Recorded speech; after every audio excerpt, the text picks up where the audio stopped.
Hello, मैं हूं अभिराज राजपूत और वीडियो की सीरीज में हम बात करते हैं ऐसे विषयों के ऊपर जो न केवल चर्चा का विषय होते हैं बल्कि हमें और हमारी जानकारी को प्रभावित भी कर सकते हैं। तो न्यूज़पेपर के माध्यम से या समाचार चैनलों पर हुई डिबेट के माध्यम से यह बात तो पता चल ही गई होगी कि सीबीआई के निदेशक की नियुक्ति हो चुकी है। जी हाँ, आर.के. शुक्ला जो मध्य प्रदेश काडर के आईपीएस अधिकारी थे, उनका कार्यकाल समाप्त हो चुका था और अभी 1985 बैच के महाराष्ट्र काडर के आईपीएस अधिकारी सुबोध कुमार जायसवाल को सीबीआई का नया निदेशक नियुक्त कर दिया गया है।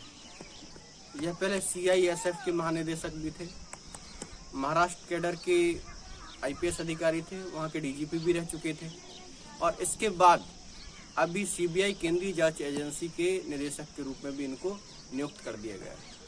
लेकिन यह एक बड़ी बात है,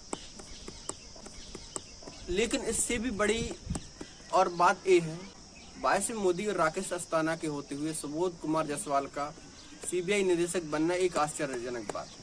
वो इसलिए क्योंकि वाई मोदी और राकेश अस्थाना गुजरात कैडर के आईपीएस अधिकारी थे। दूसरा, केंद्र सरकार के अत्यंत विश्वास पात्र अधिकारी भी माने जाते थे और राकेश अस्थाना के नाम पर काफी चर्चा भी हो रही थी। लेकिन फाइनली सुबोध कुमार जायसवाल सीबीआई के निदेशक नियुक्त कर दिए गए। इसके विषय में कहा जा रहा है कि सीजीआई की चीफ जस्टिस ऑफ इंडिया की एक टिप्पणी ने सुबोध कुमार जायसवाल को सीबीआई का महानिदेशक बनने में मदद की। बात यह है कि जब 3 सदस्यीय पैनल सीबीआई के निदेशक नियुक्त करने के लिए 3 सदस्यीय पैनल का गठन किया जाता है, जिसमें नेता प्रतिपक्ष, प्रधानमंत्री और सीजीआई होते हैं, तो जब इस पैनल के ऊपर चर्चा हो रही थी और वाई मोदी और राकेश अस्थाना के नाम की बात जब आई तो सीजीआई ने एक टिप्पणी कर दी। सीजीआई की टिप्पणी प्रकाश सिंह मामले के ऊपर जो 2006 में सुनाया गया था।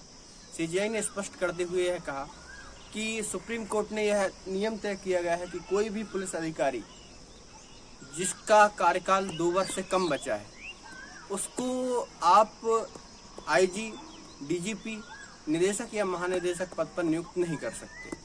इसको 2019 में संशोधित भी कर दिया गया था, जिसमें यह कहा गया था कि कोई भी पुलिस अधिकारी जिसका कार्यकाल कम से कम 6 महीने से कम हो उसको आप आईजी, डीजीपी, निदेशक या महानिदेशक जैसे पद पर नियुक्त नहीं कर सकते। इस तरह से केंद्र सरकार के विश्वस्त अधिकारी होने के बाद भी वाई मोदी और राकेश अस्थाना सीबीआई निदेशक की दौड़ से बाहर हो गए।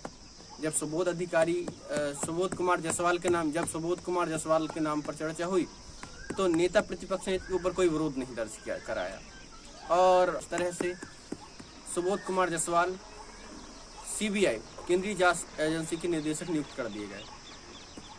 नेता प्रतिपक्ष अधीर रंजन चौधरी ने इस बात के ऊपर कोई विरोध भी नहीं किया।